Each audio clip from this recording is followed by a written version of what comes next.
હું ચેલેન્જ કરું છું કે ભાજપનો મૂર્તિઓ ઘર ભેગો થાય ને થાય. આવનારા દિવસોમાં અમે ભારતીય જનતા પાર્ટીના વિરુદ્ધમાં મતદાન કરવા માટે દરેકને વિનંતી કરી છે. દિવસના ગાળામાં અમે જગ્યા નક્કી કરી અને મહાસંમેલન યોજવાના છે અને તળપદા સમાજમાંથી જે પણ 4-5 આગેવાનો છે એમાંથી સમાજ નક્કી કરે એ નામ સૂચિત કરી અને અમે એને લડાવવા માટે સહમત છીએ. અને જો એમ નહીં થવામાં આવે તો સરકારશ્રીને અને ભાજપ સરકારના ખાસ મારું નિવેદન છે તો એનું પરિણામ પણ ભોગવવા તૈયાર રહેજો. પાર્ટી નહીં બદલે તો સમાજ બદલી જ છે. એ જવાબદારી અમારી રહેતી નથી. અમે પાર્ટીના છીએ, પાર્ટીમાં રહીશું, પણ સમાજ અમારી હારે રહે કે ના રહે એની જવાબદારી અમે લેતા નથી. નમસ્કાર. લોકસભા 2024ની ચૂંટણી છે આવી ગઈ છે. ભારતીય જનતા પાર્ટીએ દરેક ઉમેદવાર જાહેર કરી દીધા છે. છેલ્લા 4 ઉમેદવાર પણ જાહેર કર્યા, જેમાં સુરેન્દ્રનગરનું નામ પણ બાકી હતું. તો તેમાં મોરબીમાંથી ચંદુભાઈ સિંહોરાને જે ટિકિટ આપી છે, જ્યારથી ચંદુભાઈ સિંહોરાને ટિકિટ આપી છે ત્યારથી સુરેન્દ્રનગર પ્રોપરના જે કોળી સમાજના આગેવાનો છે, જે તળપદા કોળી પટેલમાં આવે છે, એ લોકો છે ઉગ્ર વિરોધ કરી રહ્યા છે કે ચંદુભાઈ સિંહોરા છે અહીંયાથી ઉમેદવાર છે. શું સુરેન્દ્રનગરમાં મજબૂત ઉમેદવાર તમને મળ્યા નહીં કે તમે મોરબી કે હળવદમાંથી છે ઉમેદવાર લઈને સુરેન્દ્રનગરમાં મૂકો છો? અને છેલ્લા 3 ટર્મથી સુવળિયા ઠાકોર જે કોળી સમાજમાં આવે છે તેને તમે ટિકિટ આપો છો. 2014માં દેવજીભાઈ ફતેપરાને ટિકિટ આપવામાં આવી, 19માં મહેન્દ્રભાઈ મુંજપરાને ટિકિટ આપવામાં આવી. એ બંને સુવળિયા કોળી સમાજમાંથી આવતા હતા. ત્યારે હાલ 2024માં પણ ચંદુભાઈ સિંહોરા જે સુવળિયા કોળી સમાજમાંથી આવે છે. સુરેન્દ્રનગર જિલ્લામાં સૌથી વધારે મતદાન છે એ તળપદા કોળી સમાજનું છે. જે અમને ન્યૂઝ રિપોર્ટ પાસેથી માહિતી મળી છે કે 4 લાખ મત છે એ તળપદા કોળી સમાજના છે, જ્યારે 2 લાખ પણ નહીં પણ આ 2 લાખ મત છે એ સુવળિયા ઠાકોરના છે. તો આવા દાવાઓ કરીને તળપદા કોળી સમાજના જે બી આગેવાનો છે એ મિટિંગો કરી રહ્યા છે. હજારો આગેવાનો છે એ મિટિંગમાં જોડાઈ રહ્યા છે. એક જ સમયે 3 જગ્યાએ મિટિંગ કરવામાં આવી. સુરેન્દ્રનગરમાં, લીંબડીમાં અને ધંધુકામાં મોટી સંખ્યામાં આગેવાનો છે એક સુરે. ભાજપના, કોંગ્રેસના, આમ આદમી પાર્ટીના, ત્રણેય પાર્ટીના જે બી આગેવાનો છે કે હોદ્દેદારો છે એ પણ ત્યાં હાજર રહ્યા. એ લોકોએ પણ ઉગ્ર વિરોધ કર્યો કે ભારતીય જનતા પાર્ટીના જે બી હોદ્દેદારો છે એને તો મીડિયા સમક્ષ એવું પણ કહી દીધું અમે પાર્ટી સાથે જોડાયેલા છીએ, પરંતુ જો ઉમેદવાર બદલવામાં નહીં આવે તો સમાજની જવાબદારી અમે લઈશું નહીં. અને લીંબડી, ધંધુકા અને સુરેન્દ્રનગરમાં જે મિટિંગ કરવામાં આવી એમાં એક સુરે ત્રણેય મિટિંગના આગેવાનો છે એ ફરી મિટિંગ કરી એક મહાસંમેલનનું આયોજન કરવા જઈ રહ્યા છે. જો ઉમેદવાર નહીં બદલવામાં આવે તો તળપદા કોળી સમાજ છે એ મહાસંમેલન કરશે. સ્થળ પણ નક્કી થઈ ચૂક્યું છે. હવે જોવાનું રહેશે કે ભારતીય જનતા પાર્ટી છે ઉમેદવાર બદલે છે કે કેમ. હજુ કોંગ્રેસે છે ઉમેદવાર જાહેર કર્યા નથી. કોંગ્રેસના ઋત્વિજભાઈ મકવાણા પણ એ મિટિંગમાં હાજર હતા. સોમાભાઈ ગાંડાભાઈ પટેલ પણ ત્યાં હાજર હતા. ઘણા નામી અનામી આમ આદમી પાર્ટી, ભારતીય જનતા પાર્ટી અને કોંગ્રેસના હોદ્દેદારો અને કાર્યકર્તાઓ ત્યાં હાજરમાં હતા. દરેક લોકોએ એક સૂરમાં કહ્યું, ભારતીય જનતા પાર્ટીના જે બી હોદ્દેદારો છે તેને પણ કહ્યું કે ભારતીય જનતા પાર્ટી ઉમેદવાર બદલે. સાથે ઋત્વિજભાઈ મકવાણાએ પણ પાર્ટીને છે એ મેસેજ પહોંચાડ્યો છે કે કોંગ્રેસમાંથી છે મજબૂત તળપદા કોળી સમાજના ઉમેદવારને ઉતારવામાં આવે, નહીતર આ સમાજ છે એ કોંગ્રેસ પાર્ટીનો પણ વિરોધ કરશે. જો કોંગ્રેસ પણ ટિકિટ આપતું નથી તો સમસ્ત તળપદા કોળી સમાજ છે એ મહાસંમેલન બોલાવશે અને એ મહાસંમેલનમાં દરેક લોકોના એક અવાજે કોઈ એક વ્યક્તિ છે અપક્ષ ઉમેદવારી કરશે અને પૂરા સુરેન્દ્રનગરમાં જે 4 લાખ મતદારો છે એ આ અપક્ષ ઉમેદવારને છે જીતાડવાના પ્રયત્નો છે કરશે. જેના કારણે છે પરિણામ બદલી શકે છે. ભાજપને બી નુકસાન થઈ શકે છે, કોંગ્રેસને પણ નુકસાન થઈ શકે છે. 5 લાખની લીડની વાત તો ક્યાંય રહે, પરંતુ જીતવું પણ મુશ્કેલ પડી શકે છે. સાથે ભારતીય જનતા પાર્ટીમાં જે તળપદા કોળી સમાજના હોદ્દેદારો છે તેને પણ ચીમકી આપી છે, જો પાર્ટી ઉમેદવાર બદલતો નથી તો ભારતીય જનતા પાર્ટી અમે સામૂહિક રાજીનામા છે આપીશું. માત્ર સુરેન્દ્રનગરમાં જ નહીં, સાબરકાંઠા છે, પોરબંદર છે, સુરેન્દ્રનગર છે, વલસાડ છે, બનાસકાંઠા છે, ત્યાં પણ રોષ છે. આ રોષ જોતા જ CR પાટીલે કમલમમાં છે દરેક ધારાસભ્યોની મિટિંગ ત્યાં બોલાવે છે.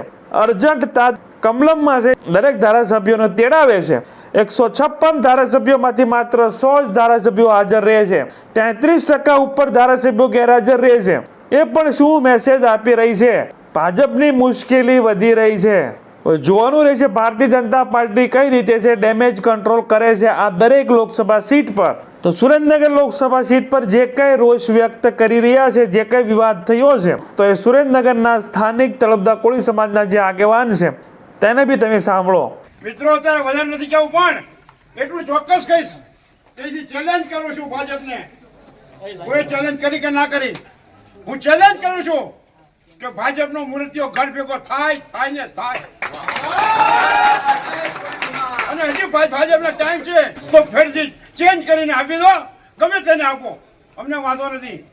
જુનાગઢમાં 2 કોળી લડશે, ભાવનગરમાં 2 કોળી તરફના લડશે, તો અહીં પણ 2 તરફના લડે અને સારો હશે જીતશે. મિત્રો વધારે નહીં કહેતા, હું તો ભગવાનને પ્રાર્થના કરું છું કે જિંદગીમાં જીવવું હોય તો કોળી સમાજ સાથે જીવો, અને મરો તો કેવી રીતે કઈ મરો કે હાલતા ભૂમાં કોળીમાં જન્મ આપ્યો. વધારે નહીં કહેતા આપ સૌને વિનંતી કરું છું કે ખભો મિલાવીને ગમે તે ઉમેદવાર આવે કોંગ્રેસનો, ગમે તે આવે, પણ એને જીતાડવા માટે પ્રયત્ન કરજો ને આમની આંખો લાલ થઈ જાય, અમને ખબર પડી જાય જો ઉમેદવાર ના બદલે તો. અને ચેલેન્જ કરું છું અહીંથી કે ભાજપ વાળાને તમે ચેલેન્જ કરું છું કે તમે ઉમેદવાર બદલો.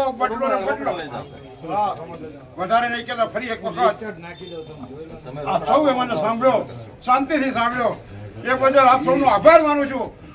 હું ભાજપમાં 45 વર્ષ રહ્યો છું, ભાજપને સારી રીતે ઓળખું છું, પણ મને શું કામ સસ્પેન્ડ કર્યો? એક સમાજની દીકરી માટે મારે સસ્પેન્ડ થવું પડ્યું.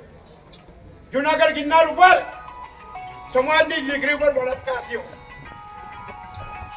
કોઈ આંદોલન કર્યું, સોમભાઈએ 40 સભા કોઈ અમે કરી, 40 સભા, એટલે મને સસ્પેન્ડ કર્યો. સમાજ માટે સસ્પેન્ડ થયો છું, મારા માટે નહીં. અને સસ્પેન્ડ થયા પછી કોંગ્રેસમાં આવ્યો છું, અને કોંગ્રેસમાં 3 વખત લોકસભા લડ્યો, 2 વખત વિધાનસભા લડ્યો, અને હજી બી આગળ જે થઈ કરું. પણ ભાજપને અહીંથી ચેલેન્જ કરું છું, ભાજપને અહીંથી ચેલેન્જ કરું છું કે જો તમે ઉમેદવાર નહીં બદલો તો 100% અમે તમને હરાવીને બતાવીશું. કે સૌરાષ્ટ્રમાં 3 સીટો તળપદા કોળીની છે, જુનાગઢ, ભાવનગર અને સુરેન્દ્રનગર. પણ છેલ્લા 3 વખતથી ભારતીય જનતા પાર્ટી અન્યાય કરે છે. જુનાગઢ અને ભાવનગરમાં બંને સીટો, બંને પાર્ટીઓ કોળીને ટિકિટ આપે છે. અહીંયા અન્યાય કરે છે, માટે આજે તળપદા કોળીની મિટિંગ અહીં બોલાવી હતી એના વિરુદ્ધમાં કે ગમે એમ કરીને કાં તો એનો ઉમેદવારી પાછું ખેંચે અને તળપદા કોળીને ટિકિટ આપે. બસ આવનારા દિવસોમાં અમે ભારતીય જનતા પાર્ટીના વિરુદ્ધમાં મતદાન કરવા માટે દરેકને વિનંતી કરી છે. પાર્ટી ટિકિટ આપે તો લડશું, લડ્યો છું, અને આ ટિકિટમાંથી ગમે પાર્ટી ટિકિટ આપે તો. સોમાભાઈ 2014 માં તળપદા કોળી નથી આપી, 2019 માં 2014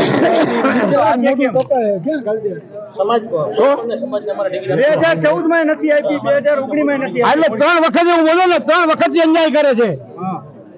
એટલે એ અન્યાય સહન ના થાય એટલા માટે આજે તળપદા કોળી બધા ભેગા થયા છીએ અને એમને બતાવીશું કે કેવી સીટ જીતાય. કોઈ પણ કાર્યકર્તાને ખબર નથી કે આ વ્યક્તિ કોણ છે. એટલે લોકસભાની સીટ ઉપર અમારી એવી ચાહના છે કે અમારા સમાજનો એવા 7 થી 8 જણા એવા છે, એમાંથી જે પણ પસંદગી કરશે એને અમે ચોક્કસપણે જીતાડી દઈશું. અને બીજું કે જે વિધાનસભાની સીટ ઉપર અમે રણછોડભાઈ મેરને જીતાડ્યા, એવી રીતે અમારી પણ એવી સત્તા છે કે અમે આજની તારીખમાં લોકસભાની અંદર અમારા સમાજને ગમે ત્યારે હર હંમેશની માટે જીતાડી શકવી જ છીએ. એ સરકારને પણ જોવાનું છે અને સમાજને પણ જોવાનું છે. જો આમનો અમારે કોઈ પણ રીતે બદલાવ નહીં આવે, અમને પોતે ટિકિટ નહીં મળે, તો અમે રિઝલ્ટ સરકારને આપવા તૈયાર છીએ. એ સરકાર જોઈ લે છે. એના પછીના ટૂંકા 2-3 દિવસના ગાળામાં અમે જગ્યા નક્કી કરી અને મહાસંમેલન યોજવાના છે અને આ તળપદા સમાજમાંથી જે પણ 4-5 આગેવાનો છે એમાંથી સમાજ નક્કી કરે એ નામ સૂચિત કરી અને અમે એને લડાવવા માટે સહમત છીએ અને જો એમ નહીં થવામાં આવે તો સરકારશ્રીને અને ભાજપ સરકારના ખાસ મારું નિવેદન છે તો એનું પરિણામ પણ ભોગવવા તૈયાર રહેજો. પાર્ટી નહીં બદલે તો સમાજ બદલી જશે. એ જવાબદારી અમારી રહેતી નથી. અમે પાર્ટીના છીએ, પાર્ટીમાં રહીશું, પણ સમાજ અમારી હારે રહે કે ના રહે એની જવાબદારી અમે લેતા નથી. ભારતીય જનતા પાર્ટીને અમે તમારા માધ્યમથી એટલું જ કહેવા માંગીએ છીએ કે મોદી સાહેબ, અમિતભાઈ શાહ સાહેબ અને નડ્ડાજી આ ત્રણેય અમારા મેઇન આગેવાનો છે અને એમને મારી વિનંતી છે બે હાથ જોડી અને કોઈ પણ સંજોગોમાં સુરેન્દ્રનગર લોકસભાની સીટની અંદર પરિવર્તન લાવી અને સીટમાં ચેન્જ કરે અને તળપદા સમાજના કોઈ પણ ઉમેદવારને ટિકિટ આપે એવી અમારી માંગણી છે. તો જે રીતે તમે સાંભળ્યું, ખૂબ જ રોષ છે. ભારતીય જનતા પાર્ટીના પદ ઉપર, હોદ્દા ઉપરથી રાજીનામા આપવાની પણ સામૂહિક તૈયારી દર્શાવી રહ્યા છે. સાથે સુરેન્દ્રનગર લોકસભા સીટ પર સોમાભાઈ ગાંડાભાઈ કોળી પટેલ છે, તે 4 વખત છે સાંસદ રહી ચૂક્યા છે. ભાવનગરમાં પણ લોકસભાની ચૂંટણી લડવા આવી ચૂક્યા છે, રાજકોટમાં પણ આવી ચૂક્યા છે. 7 કે 8 વખત છે એ લોકસભાની ચૂંટણી છે એ લડી ચૂક્યા છે. એવા જૂના જોગી છે, હવે મેદાનમાં આવ્યા છે અને 45 વર્ષ ભારતીય જનતા પાર્ટી સાથે છે કામ કરી ચૂક્યા છે. ભારતીય જનતા પાર્ટીમાંથી પણ સાંસદ રહી ચૂક્યા છે. 80-84 ઉંમર છતાં છે ધારદાર ભાષણો અને સમાજ સાથે જ્યાં પણ અન્યાય થતો હોય છે ત્યાં સોમાભાઈ ગાંડાભાઈ પટેલ છે એ સમાજ તરફી છે કે સમાજની પડખે છે એ આવતા હોય છે. તો એ રીતે એને પણ ચોખ્ખા શબ્દોમાં કીધું કે ઉમેદવાર બદલવામાં નહીં આવે તો ભારતીય જનતા પાર્ટી છે હારશે ને હારશે. સુરેન્દ્રનગર લોકસભા સીટ પર જાતિ સમીકરણની વાત કરીએ તો સુરેન્દ્રનગરમાં ઓવરઓલ કોળી સમાજમાંથી 65% છે જે મીડિયાના રિપોર્ટ મળી રહ્યા છે કે 65% છે એ તળપદા કોળી સમાજના મતો છે, જ્યારે 35% છે એ સુવાળિયા કોળી સમાજના મતો છે. ભારતીય જનતા પાર્ટી છે એ સુવાળિયા ઠાકોર સમાજને છે ભાજપ તરફી રાખવા માટે સુરેન્દ્રનગરની સીટ છે એ સુવાળિયા ઠાકોરને છે એ આપે છે. ભાવનગર અને જૂનાગઢ સીટ તળપદા કોળી સમાજને આપે છે, પરંતુ સુવાળિયા ઠાકોરને પણ આપણે ભાજપમાં છે હાંચવવાના છે, એ માટે સુરેન્દ્રનગરમાં એને મૂકો. હવે એને હાંચવા માટે તળપદા કોળી સમાજને છે એ અન્યાય થઈ રહ્યો છે.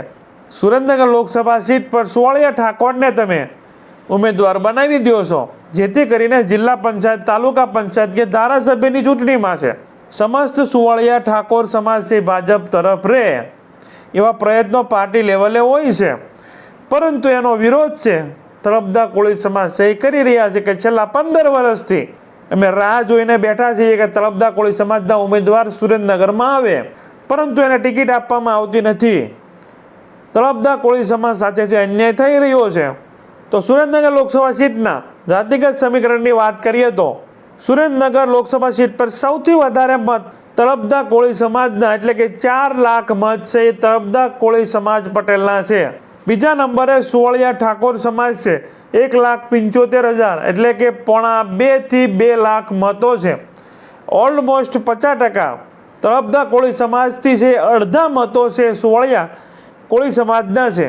જ્યારે ત્રીજા નંબરે છે દલિત સમાજના છે 2 લાખ મતો, જ્યારે ક્ષત્રિય સમાજના છે 1 લાખ મતો છે, જ્યારે રાજપૂત સમાજના પણ 1 લાખ મત છે, માલધારી સમાજના પણ 1 લાખ મત છે, દલવાડી સમાજના છે એ 50,000 મત છે અને લઘુમતીના છે એ 70,000 મત છે. આ રીતનું છે એ પૂરું જાતિગત સમીકરણ છે એ સુરેન્દ્રનગર લોકસભા સીટ પર છે. સૌથી વધારે કોળી સમાજની વસ્તી છે, એમાં પણ સૌથી વધારે તળપદા કોળી સમાજની છે એ વસ્તી છે. તમે આ ચાર્ટ પણ વાંચી શકો છો જે સોશિયલ મીડિયામાં છે ફરી રહ્યો છે કે સુરેન્દ્રનગરમાં છે તળપદા કોળી સમાજની વસ્તી છે વધારે છે. એની પુષ્ટિ અમે કરતા નથી, પણ જે સોશિયલ મીડિયામાં ફરી રહ્યો છે અમે તમને બતાવી રહ્યા છીએ. હવે આજે 3 મિટિંગો થઈ છે સુરેન્દ્રનગર, ધંધુકા અને લીંબડી. એ ત્રણેય બેઠકમાં ભારતીય જનતા પાર્ટી, કોંગ્રેસ અને આમ આદમી પાર્ટી ત્રણેય પાર્ટીના તળપદા કોળી સમાજના જે બી આગેવાનો છે દરેક લોકો છે બેફિકર એ મિટિંગમાં છે હાજર હતા અને દરેક પાર્ટીના લોકો છે તળપદા કોળી સમાજની જ્ઞાતિને છે, સમાજને છે અન્યાય થશે તો અમે અમારી પાર્ટીમાંથી રાજીનામા આપીશું. એ પછી ભારતીય જનતા પાર્ટી હોય, આમ આદમી પાર્ટી હોય કે પછી કોંગ્રેસ હોય. ઋત્વિજભાઈ મકવાણા પણ હાજર હતા, સોમાભાઈ ગાંડાભાઈ પટેલ પણ હાજર હતા, તાલુકા પંચાયતના પ્રમુખો, ઉપપ્રમુખો, તાલુકા પંચાયત, જિલ્લા પંચાયતના સદસ્યો સાથે મોટી સંખ્યામાં સરપંચો પણ હાજર હતા. આમ આદમી પાર્ટીમાંથી રમેશભાઈ મેર હોય, મયુરભાઈ સાકરિયા હોય, એ જ મયુરભાઈ સાકરિયા જેને છેલ્લી વિધાનસભા ચૂંટણીમાં લીંબડી વિધાનસભા સીટ પર ભારતીય જનતા પાર્ટીમાંથી જે કિરીટસિંહ રાણા હતા, જે ક્ષત્રિય સમાજમાંથી આવે છે, જ્યારે કોંગ્રેસ પાર્ટીમાંથી ઋત્વિજભાઈ મકવાણાની બેન અને કરમસિંહભાઈ મકવાણાની દીકરી કે પૌત્રી કે એ મતલબમાં કરમસિંહભાઈ મકવાણાના પરિવારની એ બેનને જે ટિકિટ આપવામાં આવી હતી. અને આમ આદમી પાર્ટીમાંથી મયુરભાઈ સાકરિયા હતા. અને બાદમાં જે પરિણામ આવે છે, કિરીટસિંહ રાણાને છે 80 કે 85,000 મત મળે છે, જ્યારે ઋત્વિજભાઈના બેન છે જે કોંગ્રેસ પાર્ટીમાંથી હતા તેને 30 થી 35,000 મત જ મળે છે. અને આમ આદમી પાર્ટીના મયુરભાઈ સાકરિયા છે 50 કે 55,000 મત છે એ લઈ જાય છે. જો એ વખતે કોળી સમાજની એકતા હોત તો આ લીંબડી વિધાનસભાની સીટ છે ત્યાં છે એ કોળી સમાજની મેજોરિટી છે, એ સીટ છે એ કોળી સમાજ પાસે રહી હોત. પરંતુ કોળી સમાજમાં ફાટા પડે છે, મતો વેચાઈ જાય છે કોંગ્રેસ અને આમ આદમી પાર્ટીમાં. 35,000 અને 55,000 બંને મતો છે મિક્સ કરો તો છે 90,000 આસપાસ મતો થઈ જાય છે. અને સામેના ઉમેદવાર કિરીટસિંહ રાણાને છે 80 થી 85,000 મત મળ્યા હતા અને આસાનીથી છે એ 30 થી 35,000 મતે છે જીતી જાય છે. એવા મયુરભાઈ સાકરિયા પણ આ મિટિંગમાં છે હાજર હતા. ધંધુકામાં પણ ભારતીય જનતા પાર્ટીના મોટા ગજાના નેતાએ છે કે એની આગેવાનીમાં છે એ ધંધુકામાં મિટિંગ થઈ હતી. એવી જ રીતે લીંબડીમાં પણ ભારતીય જનતા પાર્ટીને કોંગ્રેસ અને આમ આદમી પાર્ટીના દરેક આગેવાનો છે ભેગા મળી અને આ અન્યાય સામે લડત આપવા માટે એક થયા છે, સંગઠિત થયા છે. સુરેન્દ્રનગરની બેઠકમાં છે ઋત્વિજભાઈ મકવાણા છે, સોમાભાઈ ગાંડાભાઈ છે, સાથે ભારતીય જનતા પાર્ટીના જે બી હોદ્દેદારો છે, આમ આદમી પાર્ટીના બી હોદ્દેદારો છે, દરેક છે એક સુરે ભારતીય જનતા પાર્ટી કે કોંગ્રેસ પાર્ટી કે આમ આદમી પાર્ટી તળપદા કોળી સમાજને છે એ ટિકિટ આપવામાં આવે એવી ઉગ્ર માંગ છે એ થઈ રહી છે. હવે જોવાનું એ રહેશે કે આ તળપદા કોળી સમાજના જે બી આગેવાનો છે એક મિટિંગ કરીને મહાસંમેલન પણ યોજવાની વાત કરી રહ્યા છે. જો આ મહાસંમેલન થાય છે, જો કોંગ્રેસ કે ભાજપ કે આમ આદમી પાર્ટી છે કંટ્રોલ કરી શકતી નથી, ડેમેજ કંટ્રોલ નથી કરતી, તો પછી આ મહાસંમેલન થશે ને એના પડઘા છે સુરેન્દ્રનગર લોકસભા સીટ પર છે એ પડશે અને ભારતીય જનતા પાર્ટીને કદાચ આનું પરિણામ પણ છે એ ભોગવવું પડી શકે છે. સુરેન્દ્રનગરમાં જે બી ખેંચતાણ થઈ રહી છે એના વિશે તમારું શું કહેવું છે? તમારા વિચારો છે જરૂર કમેન્ટ બોક્સમાં છે રજૂ કરજો. શું તળપદા કોળી સમાજ જે કંઈ માંગણી કરી રહ્યો છે એ સાચી છે કે પછી સુવાળિયા કોળી સમાજને જે ટિકિટ આપી છે એ સાચા છે? શું સંધુભાઈ સિંહોરા છે આયાતી ઉમેદવાર છે? શું સંધુભાઈ સિંહોરા સુરેન્દ્રનગર લોકસભા સીટ પર છે જીતી શકશે? તો આના વિશે તમારું શું માનવું છે, તમારા વિચારો છે જરૂર કમેન્ટ બોક્સમાં છે રજૂ કરજો. અમારી ચેનલમાં ભારતમાં ગુજરાતમાં જે બી ઘટનાઓ ઘટતી હશે તેને સરળ ભાષામાં સમજાવતા હોય છે. આવા ને આવા વિડીયો જોવા માટે અમારી ચેનલને તમે સબસ્ક્રાઇબ કરી શકો છો. બાજુનું બેલ આઇકન છે તેને ઓલ સિલેક્ટ કરો જેથી કરીને અમારો વિડીયો અપલોડ થાય તરત જ તમને નોટિફિકેશન મળી જાય.